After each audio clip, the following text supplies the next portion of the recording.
लीजिए यहाँ पर।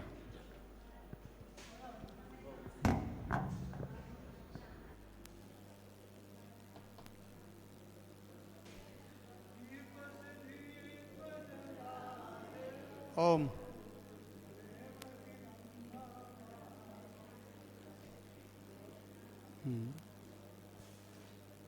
चलो आगे।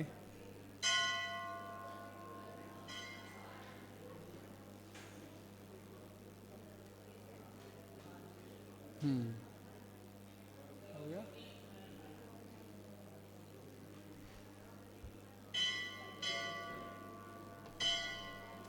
बहुत लेट कर देती है।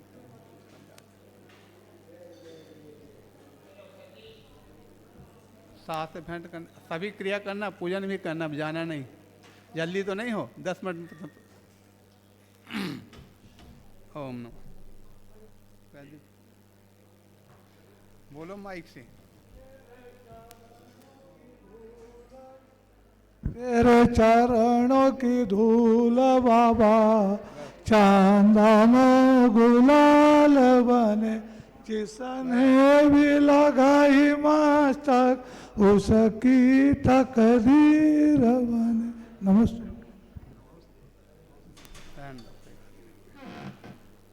नहीं रहने दो, कोई बात नहीं।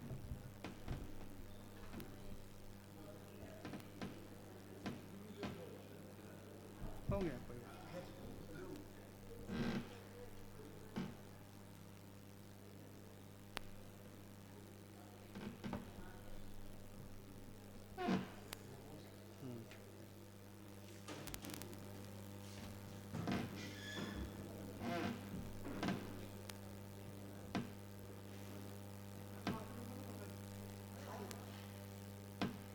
उनको भी दो। और उठा लो पीछे से साथ।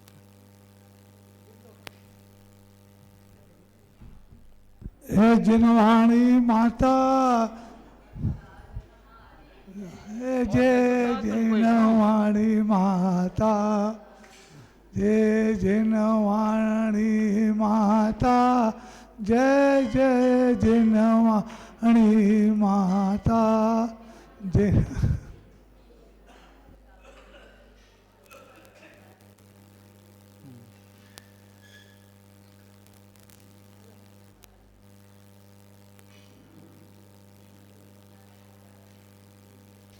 चलो कल के लिए उनको आप पहले से बोल दो, आज दो जनों के लिए कल आप वहाँ पर आने को। वो कासलीवाल जी हैं, का नाम महावीर, महावीर के बोल दो कल का आपको वहाँ पर 9 बजे, 8:45-9 बजे उपस्थित होना परिवार सहित।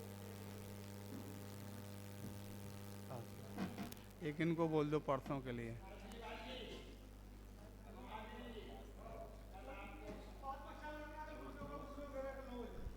पौने 9 बजे उपस्थित होना है परिवार सहित, पूरे परिवार के साथ। अगले दिन इनको कल महावीर प्रसाद जी कासलीवाल जी के द्वारा शास्त्र भेंट, पाठ प्रक्षालन और दीप प्रज्वलन उस परिवार के द्वारा किया जाएगा। अगले परसों के लिए इनका नाम बताओ।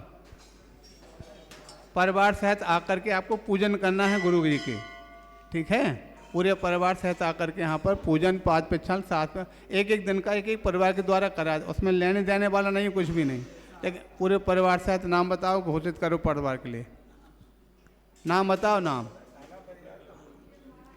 काला परिवार की ओर से कल शास्त्र भेंट 9 बजे, पौने नौ 9 बजे। हाँ, आशीर्वाद है। चलो कहाँ पूजन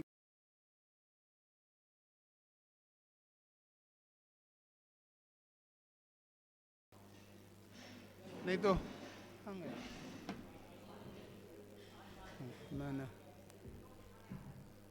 ओ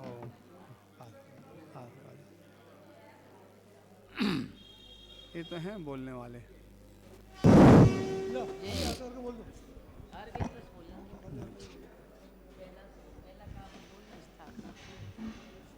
पहले विराग सागर जी का तो बोलो। ओम नीम श्री आचार्य श्री विराग सागर जी, आचार्य श्री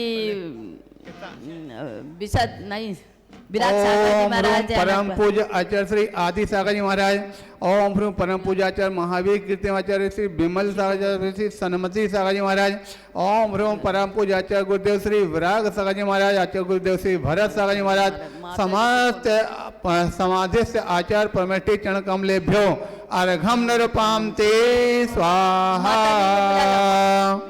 आगे हाँ हाँ अर्घ बोल गए, पूजन प्रारंभ करो, ठीक है।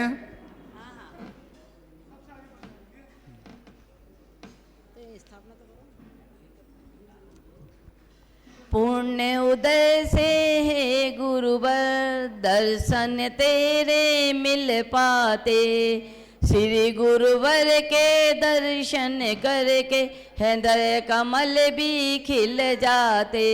गुरु आराध हम आराधक करते उर से अभिनंदन, मम हृदय कमल में आती तो गुरु करते हैं हम आवाहन। ओम ह्रीम परम पूज्य क्षमा मूर्ति आचार्य श्री 108 आचार्य विशु सागर जी विशद सागर जी महाराज, अत्र अवतर अवतर संबोधितम, अत्र तिष्ठि टिटि ठाठा स्थापनम, अत्र मम सन्नितो भवो सन्निधि कर्णम। ओम ह्रीम परम पूज्य क्षमा मूर्ति आचार्य श्री 108 विशद सागर जी महाराज, जन्म जरा मृत्यु विनाशनाय जलम नृपामति स्वाहा। ओम ह्रीम परम पूज्य क्षमा मूर्ति आचार्य श्री 108 विशद सागर जी मुनि, संसार ताप विनाशनाय चंदनम नृपामति स्वाहा। ओम ह्रीम परम पूज्य क्षमा मूर्ति आचार्य श्री विशद सागर जी मुनि, अक्षय पद प्राप्त है अक्षतम नृपामति स्वाहा। ओम ह्रीम श्री परम पूज्य आचार्य क्षमा मूर्ति आचार्य श्री विशद सागर जी महाराज, पुष्पम नृपामति स्वाहा। ओम ह्रीम परम पूज्य क्षमा मूर्ति आचार्य श्री विशद सागर जी महाराज, क्षुधा रोग विनाशनाय नैवेद्यम नृपामति स्वाहा। ओम ह्रीम परम पूज्य क्षमा मूर्ति आचार्य श्री विशद सागर जी मुनीन्द्राय, मोहनकार विनाशनाय दीपम नृपामति स्वाहा। ओम ह्रीम परम पूज्य क्षमा मूर्ति आचार्य श्री विशद सागर जी मुनीन्द्राय, अष्टकम दैनाय धूपम नृपामति स्वाहा। ओम ह्रीम परम पूज्य क्षमा मूर्ति आचार्य श्री 108 विशद सागर जी मुनीन्द्राय, मोक्ष फल प्राप्ताय फलम नृपामति स्वाहा। प्राशुक अष्ट द्रव्य है गुरुवर, थाल सजा कर लाए हैं, महाव्रतों को धारण कर ले मन में भाव बनाए हैं। विशद सिंधु के श्री चरणों में अर्घ समर्पित करते हैं, पद अनर्घ हो प्राप्त हमें गुरु चरणों में सिर धरते हैं। ओम ह्रीम परम पूज्य क्षमा मूर्ति आचार्य श्री 108 विशद सागर जी मुनीन्द्राय, अनक प्राप्ताय अर्घम नृपामति स्वाहा। जय माला। गुरु गुण गाए गुण को गाने और सर्व दोष का नाश करें, हम विशद ज्ञान को प्राप्त करें और सिद्ध शिला पर वास करें। ओम ह्रीम परम पूज्य क्षमा मूर्ति आचार्य श्री 108 विश्व सागर महाराज, अनक प्राप्ताय अर्घम नृपामति स्वाहा। गुरुवर की भक्ति अगम है, कौन करे गुणगान, मंद बुद्धि के बाल हम कैसे करें बखान। परिपुष्पांजलि।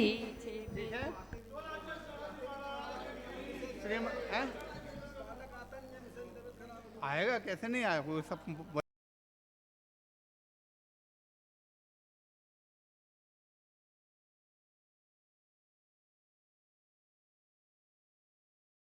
तक चंदन तंदुल पुष्प कई, चारु सुदीप सुधूप फलार्घ कई, धवल मंगल गान रवा कुले, जिन ग्रहे मुनिराज महाम्यज।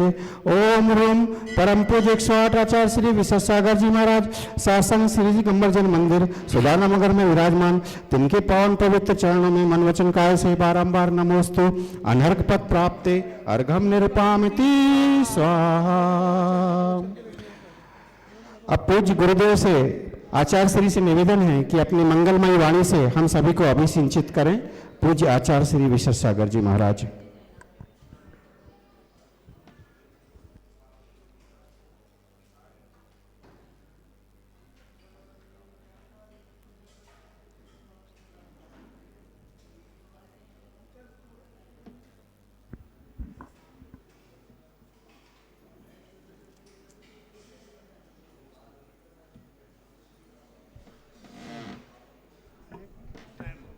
ओम, हाँ टाइम ज़्यादा हो गया।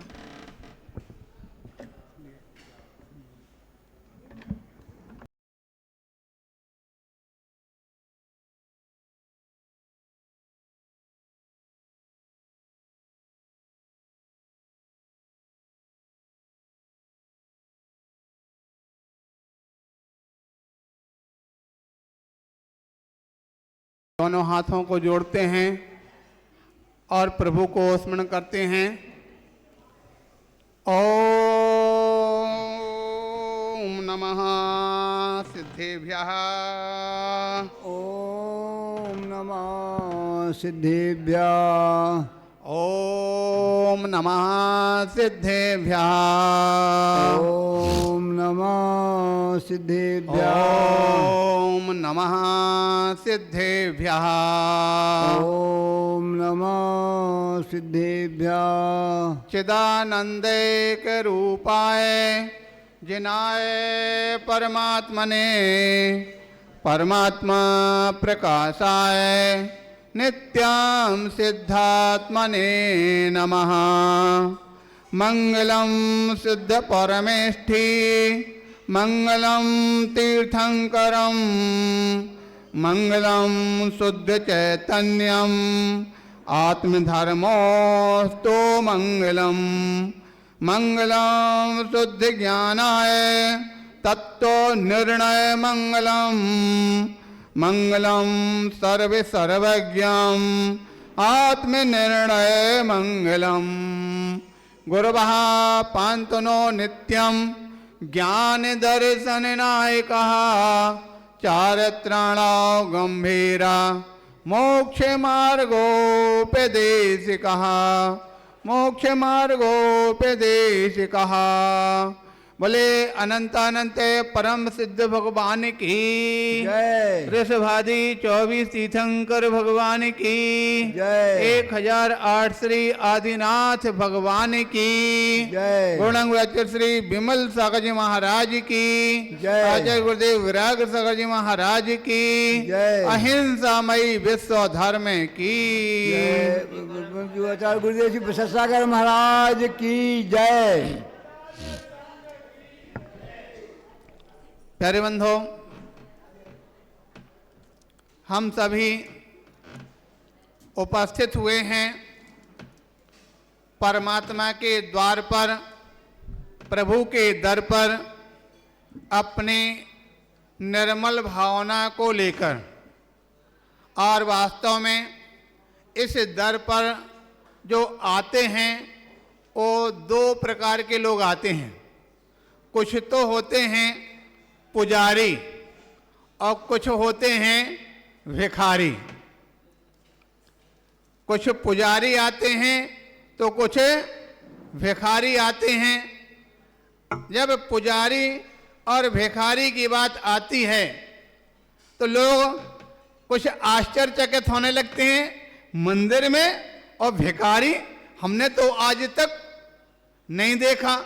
और हो सकता दूसरे अन्य कास्टों के मंदिरों में तो फिर भी देखा जाता है, मंदिर के द्वार पर कोई ना कोई भिखारी बैठे नजर आते हैं। लेकिन जैन मंदिर में तो आज तक कभी हमको कहीं किसी द्वार पर पुजारी या भिखारी बैठा हुआ नहीं आता है।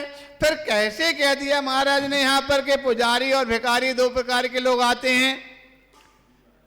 ठीक है कि नहीं? क्योंकि आपको ये बात का ध्यान रखना चाहिए कि जो पुजारी और भिखारी बाहर के ऊपर के भेष से नजर नहीं आता। ऊपर किसी के चेहरे पर ये नहीं लिखा रहता है कि ये पुजारी है कि भिखारी है। पुजारी और भिखारी जो होता है वो उसकी अपने स्वयं की भावना से और स्वयं की चेष्टा से, स्वयं की करामात से जाना जाता कि वास्तविकता में ये पुजारी है कि भिखारी है।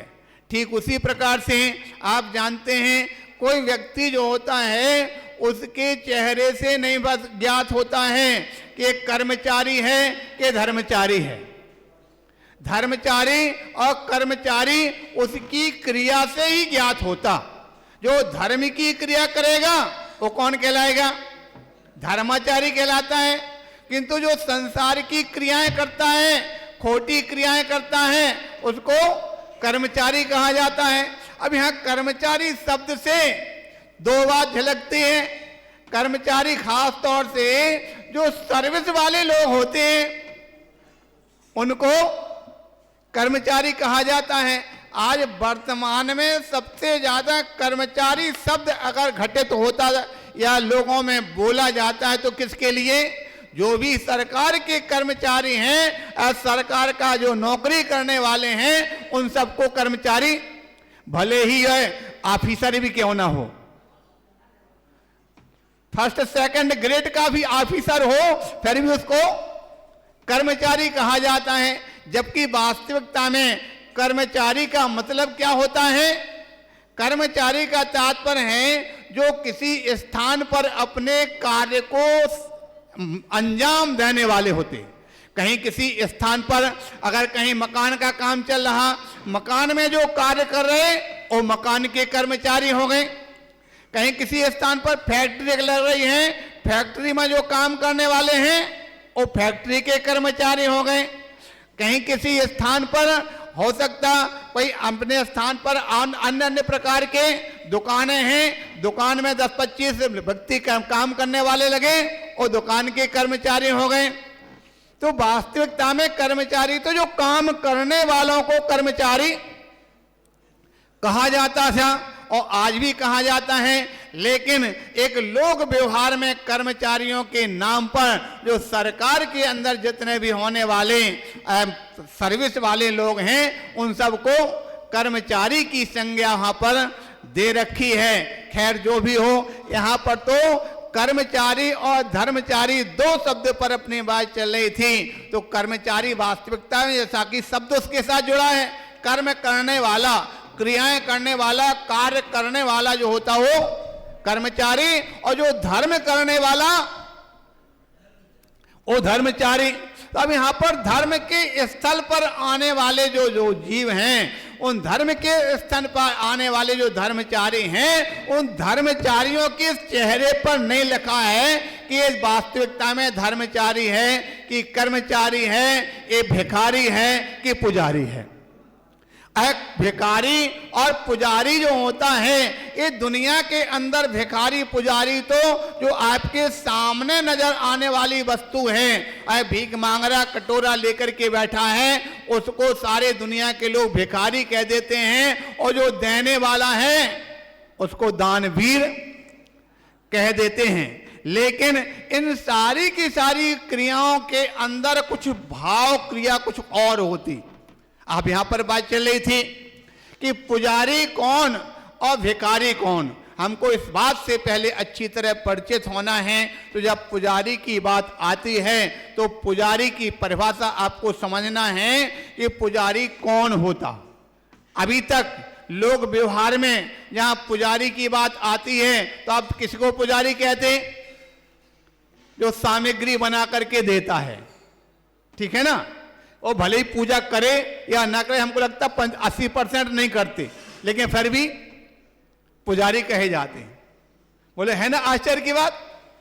जो पूजा नहीं करता है वो पुजारी कहा जाता, और जो पूजा करते हैं उनको कोई पुजारी नहीं कहा जाता। क्यों? क्योंकि लोक व्यवहार की प्रक्रियाएं कुछ ऐसी होती हैं कि जिसके मन में जो आया वो उसको बोलने लगे, और बोलने पर उस प्रकार की संज्ञा चल पड़ती है और आगे आगे लोग उसी बात को मानने लगते हैं। लेकिन वास्तविकता कुछ और होती। हम आपसे पूछना चाहते हैं पुजारी का मतलब क्या, पुजारी का अर्थ क्या, पुजारी का सेंस क्या होता। पुजारी का मतलब जो होता है जो परमात्मा के दर पर आकर के पूजा प्राप्त करने की भावना रखता है। पूजा प्राप्त करने के मतलब जो भगवान के सामने भावना रखता है, हे भगवान जिस पद को आपने पाया वो पद हमको प्राप्त हो जावे। जिस प्रकार से आज हम आपकी पूजा कर रहे हैं, कालांतर में उस पद को प्राप्त करके सारी दुनिया के लोग हमारी पूजा करें, ऐसा पद हमको प्राप्त हो, उसको क्या कहेंगे? वह पुजारी। क्योंकि आज सारी दुनिया के लोग जो जहां पर काम करते हैं, जहां पर जाते हैं, जहां पर पहुंच करके अपनी क्रियाएं करते हैं, वो क्या बनने की भावना करते हैं? आपके यहां पर एक नौकर काम करता है, एक कर्मचारी काम करता है, वो कर्मचारी से पूछो भाई तू अक्षय काम करता है, काम करने के पीछे तेरा अंतिम लक्ष्य क्या है, क्या बनना चाहता है? वो क्या कहेगा? मैं तो सेठ बनना चाहता हूं। बोलो, कर्मचारी नौकर आपके यहां काम करने वाला, उसकी पहुंच मात्र उतना ही है कि देखो मेरा सेठ है, इतना पैसे वाला है, मैं उसका नौकर हूं, कब ऐसा अवसर आवे कि मैं भी सेठ बन जाऊं। इससे और कुछ ज्यादा उसकी ख्वाहिश होती क्या? वह इतना चाहता है। अब आप यहां पर आते हैं, भगवान के दर पर आए हैं। हमने एक दिन बताया था कि भगवान के दर पर आने वाले जो लोग होते हैं कैसे आते हैं? वो बोलते हैं कि दासो हम रटता प्रभु आया तुमरे द्वार। भगवान के दर पर आने वाला जो भक्त कैसा होता है? वो दास बन करके आता है और भगवान को स्वामी मानता है। और दास का मतलब क्या होता? सेवक होता है। तो आकर के दास बन करके आने वाला, सेवक बन करके आने वाला, वो भी ये भावना भाता है, हे भगवान जिस प्रकार से आपने अपने जीवन में उस शुद्ध अवस्था को प्राप्त किया है, हमारा भी जीवन कब हो कि हमको उस शुद्ध दशा की प्राप्ति, हमको भी पूजा की प्राप्ति हो सके। और जो पूजा की प्राप्ति मांगने वाला होता कौन होता है?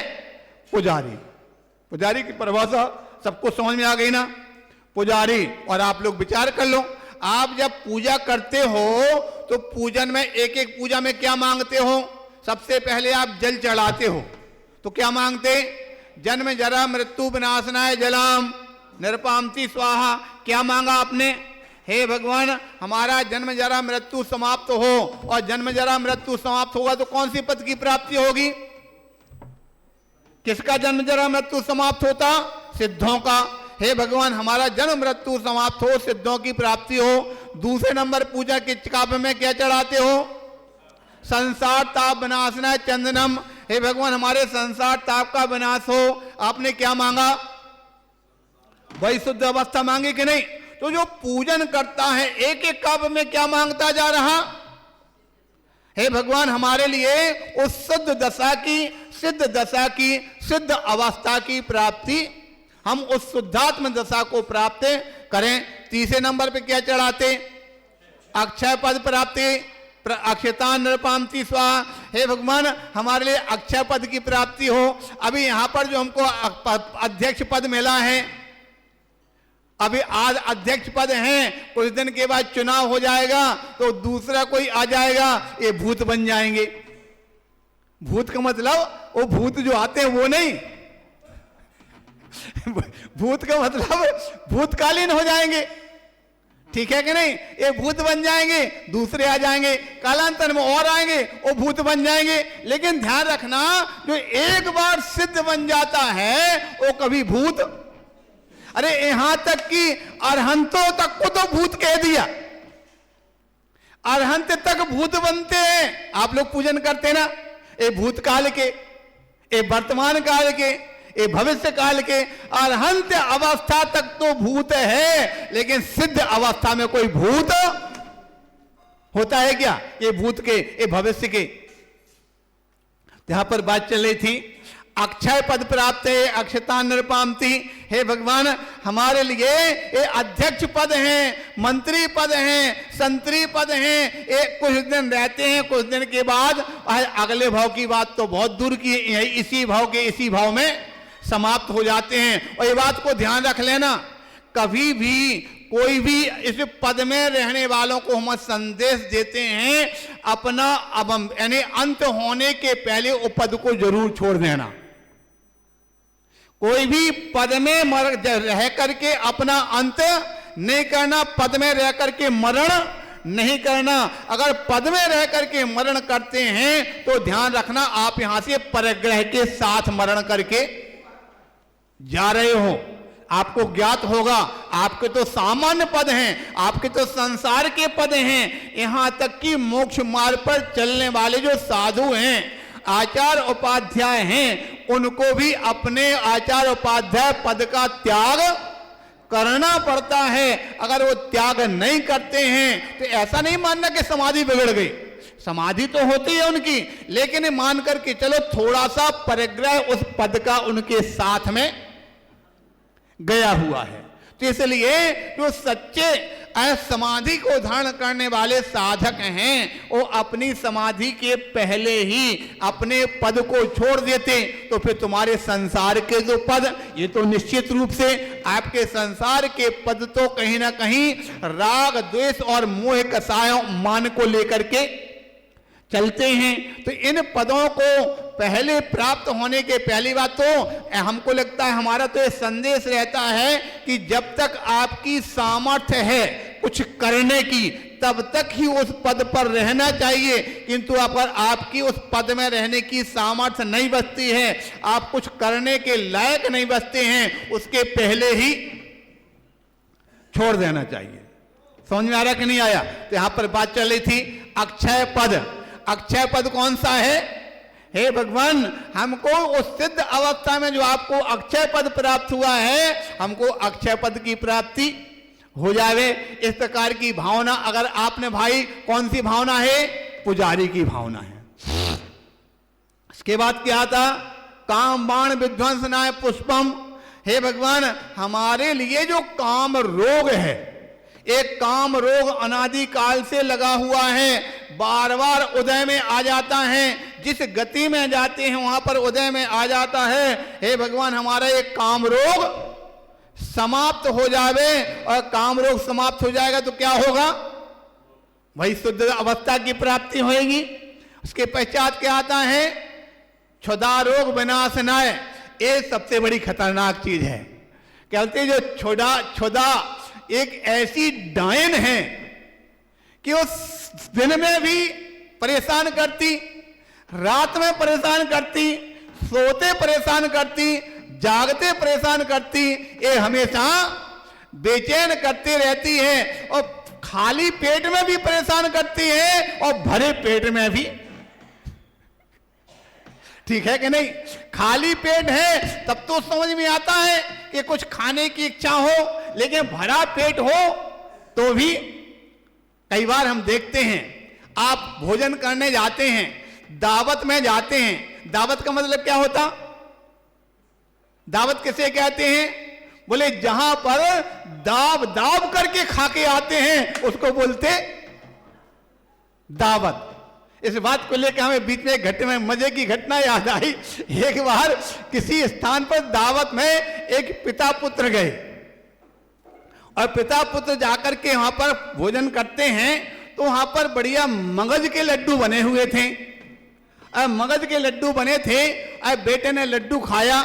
अब आपने देखा होगा मगज के लड्डू की विशेषता है, जैसे वो खाते तो गले में अटकने लगता, नीचे नहीं उतरता। तो उस बच्चे ने क्या किया, थोड़ा सा पानी एक घूंट पी लिया, तो उस पिता ने गाल पे एक चांटा मारा। बोले क्या बात हो गई? अरे पानी तो घर पे मिल जाएगा, यहां लड्डू खा ले, जितना अधिक से अधिक खा सकता है। बेचारा वो खाने लगा। थोड़ी देर के पश्चात खा पी करके जब बाहर निकले, तो बाहर निकलने पर बच्चे ने पूछा, बोले पिताजी आपने क्यों मारा? बोले भाई मेरा ये मतलब था कि पानी तो घर पे मिल जाएगा, ये खाना लड्डू थोड़ी बार बार मिलने वाले, इसलिए लड्डू अधिक खा ले। तो बच्चे ने उत्तर दिया, बोले पापा मैं खा रहा था ना, तो लड्डू गले में अटक रहा था, इसलिए थोड़ा सा पानी पी लिया तो 2 लड्डू और खा गया। बोले अच्छा। तो उसने, पापा ने एक चांटा फिर मारा। अरे अब क्यों मारा? बोले भाई मेरे भी गले में अटक रहा था, तो उसने पहले क्यों नहीं बताया, तो मैं भी 2 लड्डू थे खा लेता। समझ में आ गया। खैर जो भी हो, अपने आप बात चल रही थी दावत। क्षुधा रोग दाब दाब करके खाते हैं, लेकिन फिर भी निकल करके जब बाहर आते हैं तो एक ट्रे लगी रखी रहती, और ट्रे में जाकर के आप पत्ते चबाना प्रारंभ कर देते हैं। अरे जब अच्छी बढ़िया मिठाई आप सब हलवा पूरी खा करके आए हो तो पत्ते चबाने की क्या जरूरत है? पत्ते खा पी करके आने के बाद पत्ते चबाते कि नहीं? कौन से पत्ते? पत्ते ही है कि नहीं? कुछ भी हो पत्ते चबाते हैं। ये पता नहीं क्यों पत्ते चबाने के संस्कार हमको लगते हैं तो पूर्व भाव में कि सब कुछ अच्छा खाने के बाद भी पत्ते चबाने की आदत नहीं गई। तो कहने का तात्पर्य है ये क्षुधा डायन इतनी खतरनाक है कि पेटा भरने के बाद भी उसकी पूर्ति नहीं होती है। इसलिए हे भगवान क्षुधा रोग विनाशनाय नैवेद्यम, हम क्षुधा रोग भगवान हमारा समाप्त हो, हमको और पद की प्राप्ति। नैवेद्य चढ़ाते हैं, उसके बाद फिर दीप जलाते हैं। दीप जलाते समय क्या बोलते हैं? हे भगवान महामोहांधकार विनाशनाय दीपम, सबसे ज्यादा खतरनाक व्यक्ति के लिए अगर है तो मोह कर्म, मोहिनी कर्म के कारण से ही आज तक हमारा संसार में भ्रमण चलता चला आ रहा। आपने सुना होगा कर्मों की स्थितियां, उत्कृष्ट कौन से कर्म की स्थिति कितनी होती है? तो सारे कर्मों की स्थितियां तो बताई, ज्ञानावणी, दर्शनावणी, वेदनी, आयु, इन कर्मों की स्थिति 30 कोड़ा कोड़ी सागर, नाम गोत्र की 20 कोड़ा कोड़ी सागर, लेकिन मोहिनी कर्म की स्थिति कितनी? ये भैया अपने प्रदीप जी बता रहे, बोले 70 कोड़ा कोड़ी सागर, यानी दोगुने से भी अधिक है। सबसे ज्यादा अगर भ्रमण कराने वाला और सबसे सारे कर्म तो मात्र रोकने का काम करते।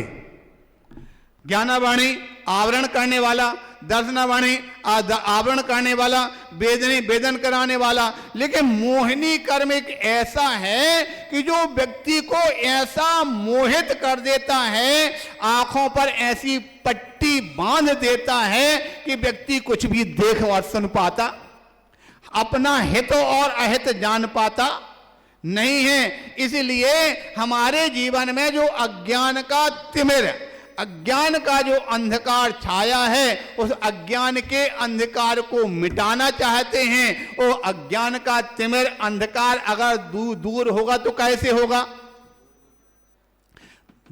अगर अंधेरा हो रहा है तो अंधेरे को मिटाने के लिए कैसे मिटाएंगे? आज तो आपके यहां पर स्विच दबाया और तुरंत जगमगाने लगा, लेकिन पहले ये व्यवस्था नहीं थी। पहले क्या व्यवस्था थी? पहले क्या व्यवस्था थी? दीपक जलाने की। इसलिए मोह अंधकार विनाशनाय दीपम। हमको लगता आज अगर उस समय के आचार्य भगवंत होते तो उस समय पर कैसा सूत्र बनाते? मोह अंधकार विनाशनाय लाइटम।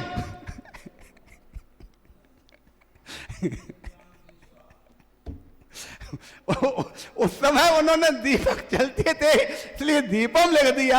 आज के जमाने में अगर होते तो लाइटम या मरकरी हैलोजनम, पता नहीं किस प्रकार के मंत्र बनते। खैर जो भी हो, क्योंकि बहुत सी चीजों का वर्तमान में लोग परिवर्तन कर रहे हैं, कितनी सारी चीजों का लोग परिवर्तन पुरानी चीजों में कर रहे हैं, लेकिन ध्यान रखना, हमको लगता है ये परिवर्तन करना उचित नहीं होता। आप लोग पूजन करते ना, कौन सी देवसास गुरु, प्रथम देव अरहंत, उसमें कितनी सारी चीजों का परिवर्तन लोगों ने कर दिया। उसमें आता था चौकर्म की 63 प्रकृतिनाथ, उसमें कहीं के लोगों ने कह दिया कर्मन की 63 प्रकृतिनाथ, कहीं इस प्रकार से कई चेंज कर देते हैं लोग। खैर जो भी हो, कहने का तात्पर्य है क्या? वो मोह अंधकार विनाशनाय दीपम। हे भगवान मेरे मोह रूपी तिमिर का नाश हो, इसलिए हम आपको दीप जलाते हैं। उसके पश्चात क्या आता है? धूप, दीप के बाद धूप। और धूप चढ़ाते समय किस प्रकार की भावना आते हैं? अष्ट कर्म दहनाय, यानी मेरे 8 कर्मों का दहन हो, 8 कर्म मेरे क्षय हो जावे। इस प्रकार से कर्मों को क्षय की भावना क्या करती है? कहां ले जाएगी? कर्म क्षय होते तो सिद्धालय में, यानी अरहंत तक के तो 4 घाती कर्म हैं सिद्धों के। अब 8 कर्म क्षय की भावना से किस प्रकार की भावना? हे भगवान, हमारे लिए सिद्धों की प्राप्ति हो, सिद्ध पद की प्राप्ति हो, इस प्रकार की भावना से धूप जलाते हैं और मोक्ष फल की भावना से फल चढ़ाते हैं। इस प्रकार से 8 द्रव्यों में क्या मांग की गई? हमारे लिए, हे भगवान, सिद्ध पद की प्राप्ति हो, उस सिद्ध दशा को हम प्राप्त कर सकें। इस प्रकार की जो भावना करता है, भावना भाता है, वो पुजारी होता है। आपकी सामग्री धोने वाला पुजारी, वो तो मात्र कर्मचारी है, लेकिन उसको मात्र कर्मचारी को पुजारी संज्ञा दे रखी, और जो पुजारी हैं उनको संज्ञा आज तक पुजारी की समझ में आ रहा कि नहीं आ रहा?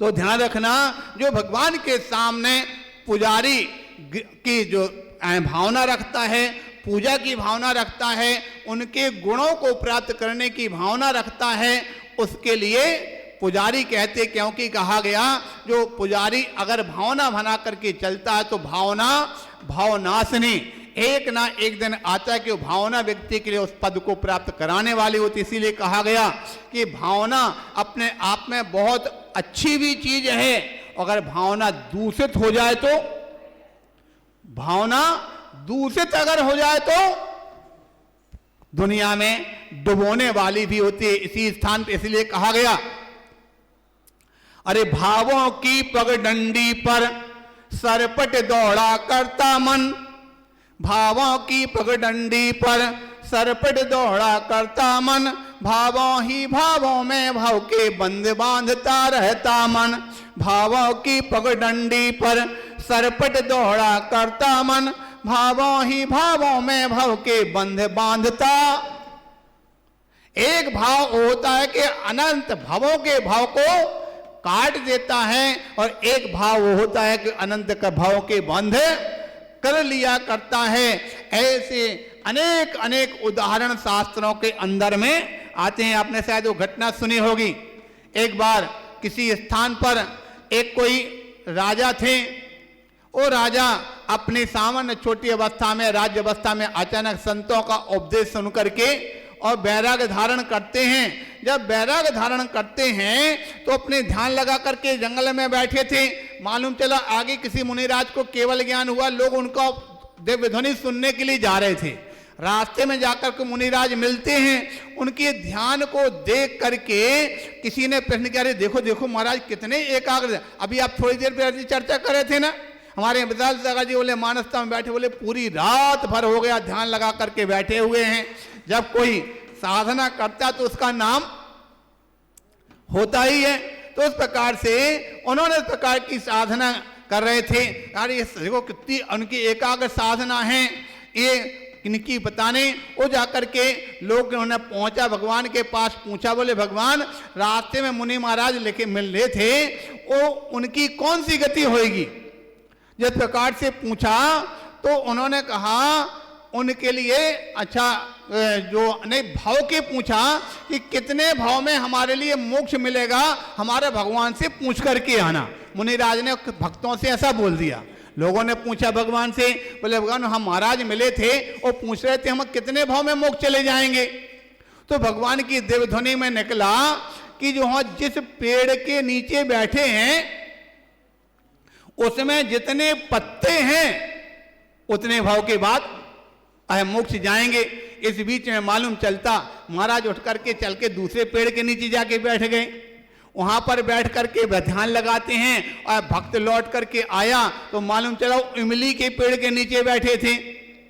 जब उसने देखा तो भक्त बड़ा उदास हो गया। उदास होकर के शांत होकर उनके सामने भक्त ने पूछा, बोले बताओ भाई भगवान ने हमारी क्या बताया? बोले भगवान ने कहा है, और पहले तो संकोच करने लगा। बोले महाराज अभी बताओ आप पहले वो पेड़ के नीचे बैठे थे, यहाँ क्यों आ गए? बोले हाँ क्यों आ गए? बोले कोई बात नहीं, हमारा तो जहाँ मन हुआ हाँ करके बैठ गए। बोले भाई भगवान से हमने पूछा तो भगवान की देवध्वनि में निकला कि जो महाराज जिस पेड़ के नीचे बैठे हैं ना, उस पेड़ में जितने पत्ते हैं उतने भाव के बाद मोक्ष मिलेगा। उस श्रावक तो उदास हो रहा था और महाराज खुश हो जाते हैं। बोले बहुत अच्छा है, हमारे लिए जितने पत्ते हैं उतने भाव में मोक्ष। क्यों खुश हुए? उस श्रावक उदास, बोले इतने भाव, इमली में तो कितने सारे पेड़ में पत्ते हैं, इतने भाव के बाद मोक्ष मिलेगा। और पहले बैठे थे सागौन के पेड़ के नीचे बैठे तो उसमें बहुत पत्ते बड़े थे, छोटे कम थे। तो श्रावक तो दुखी होता है, लेकिन मुनिराज से जब खुश हो जाते हैं तो उसने पूछा, बोले महाराज आप खुश हो रहे हैं? बोले हाँ हाँ खुशी की बात है। बोले क्यों? इतने सारे पेड़ में पत्ते, इतने भाव के बाद मोक्ष मिलेगा। बोले कम से कम कितने भाव के बाद मिलेगा तो हमको इस बात की खुशी है कि हमको मोक्ष मिलना है, और मोक्ष मिलना है तो किस प्रकार से मिलेगा?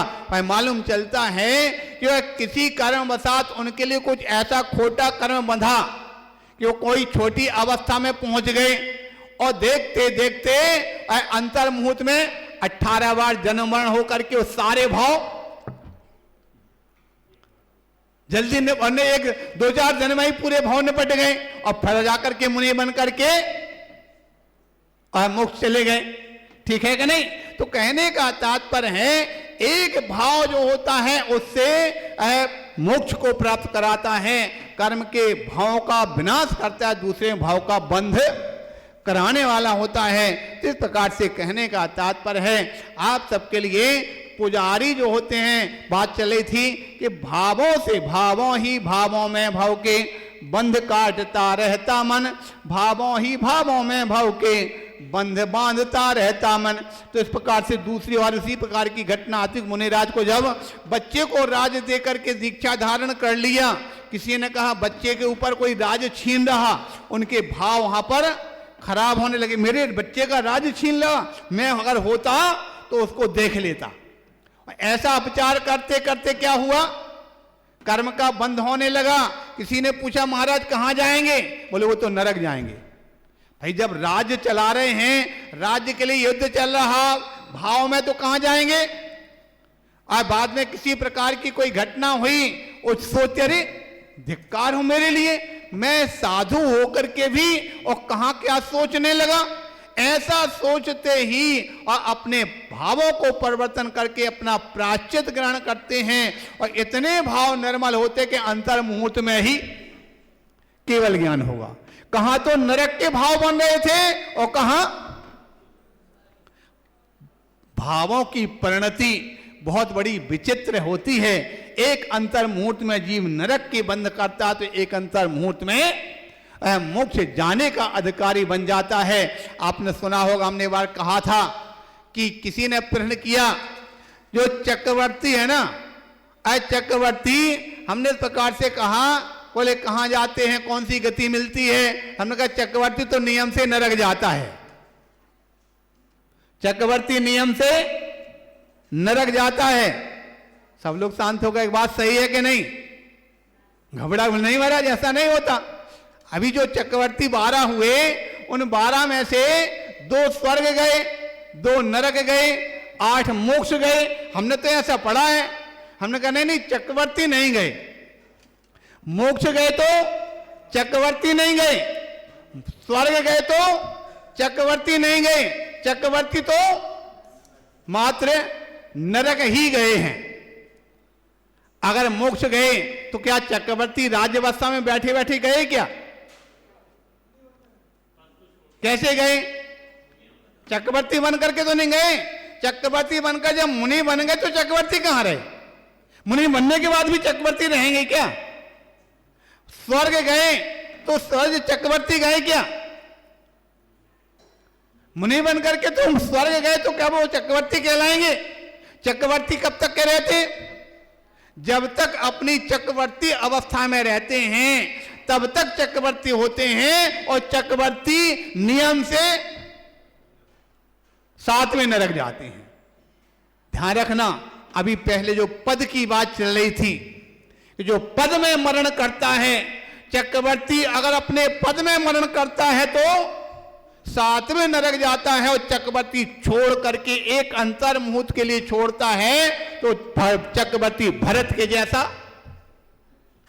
अंतर मुहूर्त पहले अगर मरण करता तो नरक जाता, अंतर मुहूर्त छोड़ते ही केवल ज्ञान प्राप्त करके मोक्ष को प्राप्त हो जाता है।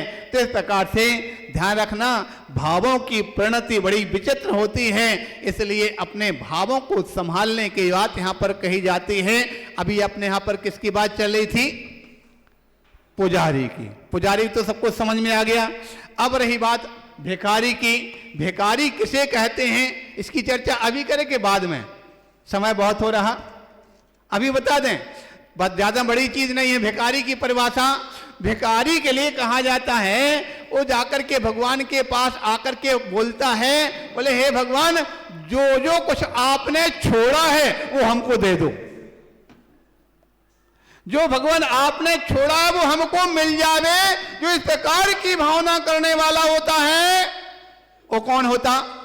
भिखारी होता। ध्यान रखना, जो भगवान के सामने आकर के अपना घर मकान मांगे वो कौन हुआ? भगवान ने छोड़ा है ना। जो भगवान के सामने दौलत मांगे भगवान ने छोड़ी ना। जो भगवान के सामने पुत्र मांगे उन्होंने छोड़ा ना।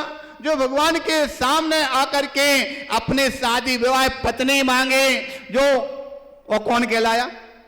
ध्यान रखना, जो सारे दुनिया के लोग जिनको भिखारी कहते हैं, हम उन भिखारी की बात नहीं करते हैं। यहां पर आने वाले जो भिखारी होते हैं वो ऐसे वैसे भिखारी नहीं जिनको सारी दुनिया भिखारी मानती है। यहां परमात्मा के द्वार पर आने वाले तो बहुत बड़े स्टैंडर्ड के भिखारी आते हैं, ऊंचे भिखारी आते हैं, जो कटोरे वाले नहीं, पेटियां और कोठियां भरने की भावना वाले भिखारी। समझ में आ गया? इसलिए ये दर भगवान का दर है, इस दर पर सभी का आगमन होता है। इसीलिए कहा जाता है कि लोगों ने जो पाया है, औरों ने जो पाया है, अपने मुकद्दर से पाया है।